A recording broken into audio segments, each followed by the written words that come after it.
नमस्कार फ्रेंड, मी ॲडव्होकेट संजय गुरव. आज आपण भारतीय संविधानातील अनुच्छेद 38 या कलमाचा आज आपण सविस्तर विचार करणार आहोत, आढावा घेणार आहोत. ह्या कलमाअंतर्गत येणाऱ्या ज्या तरतुदी आहेत, त्यांची आज आपण माहिती मिळवून घेणार आहोत.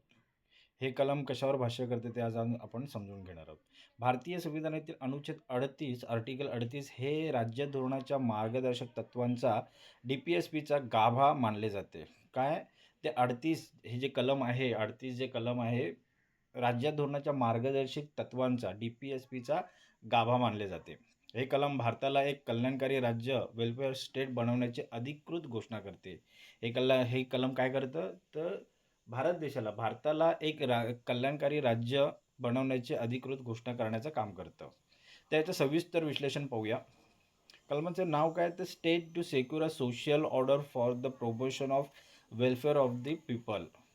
काय तर लोककल्याणाच्या संवर्धनासाठी राज्याने सामाजिक व्यवस्था प्रस्थापित करणे. काय ते कलम काय सांगते की लोककल्याणाच्या संवर्धनासाठी राज्याने सामाजिक व्यवस्था प्रस्थापित करणे. याचा सबक्लॉज 1 आहे. या कलमाचा सबक्लॉज 1 उपकलम 1 आहे. ते काय सांगतात ते the state shall strive to promote the welfare of the people by securing the and protecting as effective as it may a social order in which justice social economic and political shall inform all the institution of the national life. कलम 2 काय म्हणते subclause 2 काय म्हणते the state shall in particular strive to minimise the inequalities in income and endeavor to eliminate inequalities in status, facilities and opportunities. काय कलम काय म्हणताय subclause 1 आणि 2 काय कलम म्हणताय की राज्य सामाजिक आर्थिक आणि राजकीय न्याय ज्यामध्ये राष्ट्रीय जीवनातील सर्व संस्थांना व्यापून राहील अशी सामाजिक व्यवस्था शक्य तितक्या प्रभावीपणे प्रस्थापित करून व तिचे जतन करून लोककल्याणाचे संवर्धन करण्यासाठी प्रयत्न करील. तसंच उपकलम 2 काय म्हणत आहे की राज्य विशेषतः उत्पन्नातील विषमता कमी करण्याचा प्रयत्न करेल आणि दर्जा सोयी व संधी यातील विषमता दूर करण्यासाठी प्रयत्नशील राहील. तर हे कलम ह्या गोष्टी देण्याचं काम करते. ह्या तरतुदी ह्या कलमामध्ये आलेल्या आहेत. तर सोप्या शब्दात समजून घेऊया. अनुच्छेद 38 राज्याला म्हणजे सरकारला 2 मुख्य सूचना देते. एक तर अशी समाजव्यवस्था निर्माण करा की जिथे प्रत्येकाला सामाजिक आर्थिक आणि राजकीय न्याय मिळेल. तसेच लोकांमधील पैशाची दरी इन्कम जो गॅप आहे दरी जी आहे पैशांची दरी आहे जो डिफरन्स आहे ती गॅप जो आहे ती कमी करा आणि सर्वांना समान संधी व सोयी उपलब्ध करून द्या. ह्या 2 महत्त्वाच्या तत्व किंवा ह्या 2 महत्त्वाच्या तरतुदी या कलमात आपल्याला दिसून येतात. कलम का अस्तित्वात आले तर भारतावर दीर्घकाळ ब्रिटिशांचे राज्य होते ज्यांचे मुख्य उद्दिष्ट शोषण हे होते. स्वातंत्र्य मिळाल्यानंतर भारताला अशी राज्याची गरज होती जी शोषणावर नाही तर लोककल्याणावर आधारित असेल. संविधानाच्या प्रस्तावनेत प्रिम्बलमध्ये दिलेल्या न्याय या शब्दाला प्रत्यक्षात आणण्यासाठी हे कलम समाविष्ट करण्यात आलेले आहे.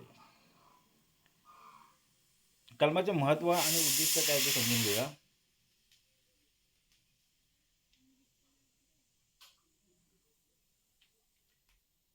कलमाचे महत्त्व आणि उद्दिष्ट काय ते समजून घ्या. कल्याणकारी राज्याची स्थापना करणे. भारत हे केवळ पोलीस राज्य स्टेट नसून ते लोकांच्या हितासाठी काम करणारे राज्य आहे हे स्पष्ट करणे. विषमता निर्मूलन काढणे. श्रीमंती आणि गरिबी यांच्यातील दरी कमी करणे. न्यायाचा विस्तार करणे. न्याय म्हणजे केवळ न्यायालयीन प्रक्रिया नसून तो जगण्याचा प्रत्येक स्तरात असावा हा असा न्यायाचा विस्तार करणे. कलमाचे उल्लंघन शिक्षा आणि उपाय समजून घेऊया. स्वरूप कसं आहे अनुच्छेद 37 नुसार हे कलम न्यायप्रविष्ट नाही. काय अनुच्छेद 37 नुसार हे कलम न्यायप्रविष्ट नाही म्हणजे जर विषमता कमी झाली नाही तर तुम्ही सरकारवर खटला भरू शकत नाही. ओके. जसं अनुच्छेद 37 कलम कसं न्यायप्रविष्ट नाही आहे तसंच हे 38ही न्यायप्रविष्ट नाही आहे. राजकीय उपाय काय आहेत तर जर सरकार लोककल्याणाकडे दुर्लक्ष करत असेल तर जनता मतदानातून त्या सरकारला बदलू शकते. तसेच कायदेशीर उपाय काय सरकार या कलमाचा अंमलबजावणीसाठी कायदे बनवते. उदाहरणार्थ मनरेगा अन्न सुरक्षा कायदा या कायद्यांचे उल्लंघन झाल्यास मात्र दाद मागता येते. काय उल्लंघन काय होऊ शकते या कलमाचं तर हे कलम स्वरूप कसं आहे कलमाचं अनुच्छेद 37 नुसार हेही कलम न्यायप्रविष्ट नाही आहे. म्हणजे तुम्ही थेट न्यायालयात दाद मागू शकत नाही. जर विषमता कमी झाली नाही, सरकारद्वारे, राज्याद्वारे जर जर जी पैशांची दरी किंवा पैशांची विषमता कमी झाली नाही, तर तुम्ही सरकारवर खटला भरू शकत नाही. तसंच राजकीय उपाय काय आहेत? जर सरकार लोककल्याणाकडे दुर्लक्ष करत असेल, जर एखादं सत्तेत असलेलं सरकार जर लोककल्याण करत नसेल, जनतेविरुद्ध काम करत असेल, लोकांच्या भल्यासाठी काम करत नसेल, लोककल्याणासाठी जर दुर्लक्ष करत असेल, तर जनता त्या सरकारला मतदानातून त्या सरकारला बदलू शकते, त्या सरकारला खाली खेचू शकते, त्या सरकार पाडू शकते. हे राजकीय उपाय देऊ शकतात. तसेच कायदेशीर उपाय काय आहेत? सरकार ह्या कलमाच्या अंमलबजावणीसाठी कायदे बनवते. हे कलम अंमलात आणण्यासाठी ह्या कलमावरती सरकार कायदे बनवते. उदाहरणार्थ मनरेगा, अन्न सुरक्षा, जे लोकांना रोजगार देण्याचं काम करेल, लोकांचा दरी विषमता कमी करण्याचं काम करेल. ते जे बनलेले कायदे आहेत, त्या कायद्यांचं उल्लंघन झाल्यास मात्र आपण न्यायालयात दाद मागू शकतो. पुढे काय न्यायालयीन प्रकरण आहेत आणि निर्णय पाहूया. प्रकरण ABSK संघ रेल्वे विरुद्ध भारत सरकार 1981 मधला हा खटला आहे. ह्या खटल्याचा निर्णय असा घेण्यात आला की सर्वोच्च न्यायालयाने म्हटले की अनुच्छेद 38 हे संविधानाच्या प्रस्तावनेचा विस्तार आहे. सामाजिक न्यायाची संकल्पना ही लोकशाहीचा प्राण आहे. काय? तर सामाजिक न्यायाची संकल्पना ही लोकशाहीचा प्राण आहे आणि सरकारने ती साध्य करण्यासाठी विशेष प्रयत्न करणे अपेक्षित आहे. काय म्हटलेलं आहे या खटल्यामध्ये की सर्वोच्च न्यायालयाने म्हटलं की अनुच्छेद 38 हे संविधानाच्या प्रस्तावनेचा विस्तार आहे. सामाजिक न्यायाची संकल्पना ही लोकशाहीचा प्राण आहे आणि सरकारने, राज्याने ती साध्य करण्यासाठी विशेष प्रयत्न करणे अपेक्षित आहे. तसेच या कलमाच्या संबंधित असलेले पुढील सांविधानिक कलमे कोणती आहेत आणि इतर कायदे कोणते आहेत ते पाहूया. 44वी घटना दुरुस्ती 1978 मधली 1978 मध्ये 44वी घटना दुरुस्ती झाली. या दुरुस्तीद्वारे अनुच्छेद 38 मध्ये खंड 2 विषमता कमी करणे जोडण्यात आला. तसेच प्रस्तावना प्रिम्बलमध्ये यातील सामाजिक, आर्थिक आणि राजकीय न्यायाचा उल्लेख अनुच्छेद 38 मध्ये स्पष्ट केला गेला आहे. जे प्रस्तावनेत जी सामाजिक, आर्थिक आणि राजकीय न्यायाचा उल्लेख झालेला आहे, तो अनुच्छेद 38 मध्ये त्याचं स्पष्टीकरण केलेलं आहे. इतर कायदे काय आहेत? किमान वेतन कायदा, आरक्षणाचे कायदे आणि विविध कल्याणकारी योजना, उदाहरणार्थ मोफत रेशन, याच कलमाच्या आधारे राबवल्या जातात. कलमाची समीक्षा काय करता येईल आपल्याला? सकारात्मक बाजू काय आहे कलमाची घेता येईल आपल्याला? ते हे कलम सरकारला नैतिक दिशा देते. आज भारतात ज्या काही जनकल्याणकारी योजना चालतात, त्याचा मूळ आधार हेच कलम आहे. हे 38 हे कलम याचा आधार आहे. नकारात्मक बाजू काय? 7 दशकानंतरही भारतात आर्थिक विषमता मोठ्या प्रमाणात आहे.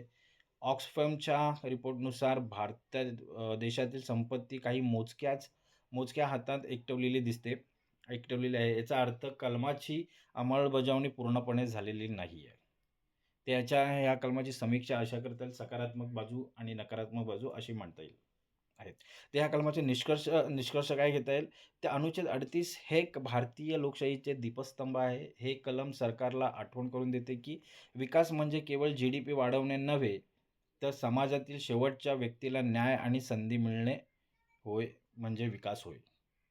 तर मित्र, आज आपण भारतीय संविधानातील अनुच्छेद 38 यातील तरतुदी समजून घेतलेल्या आहेत. यातील कोणत्या तरतुदी आपल्याला मिळालेल्या आहेत, तरतुदी स्पष्ट केलेल्या आहेत, ते आज आपण समजून घेतलेले आहेत. ते हे कलम चांगल्या प्रकारे समजून घेण्यासाठी तुम्ही हा व्हिडिओ वारंवार पहा, जेणेकरून हे कलम तुम्हाला चांगलं समजेल. असेच कायदेविषयक माहिती मिळवण्यासाठी तुम्ही आमचं चॅनल सबस्क्राईब करा, लाईक करा, फॉलो करा आणि आपल्या प्रियजनांना, मित्रांना हे व्हिडिओज फॉरवर्ड करा, जेणेकरून त्यांचंही कायदेविषयक ज्ञान वाढेल, त्यांनाही कायदेविषयक माहिती मिळेल. आपण भारताचे नागरिक आहोत, तर आपलं हे कर्तव्य आहे, जबाबदारी आहे की आपण भारतीय संविधानाचा प्रत्येक कलम नीट समजून घ्यावा. आपल्याला कायदेविषयक ज्ञान प्राप्त करून घ्यावे.